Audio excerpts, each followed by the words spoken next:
And we're back to learning HTML, and this time I'm going to show the pre-tag. It's a simple tag that's used for pre-formatting. So if you encapsulate certain text, let me just copy this entire paragraph and I'll put it inside of pre-tags.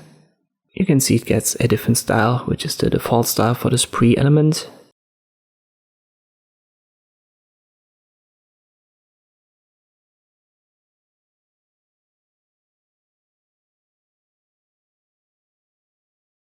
And you can obviously target it inside of your style section and, for example, give it a different font family. Let me just pick Verdana as an example.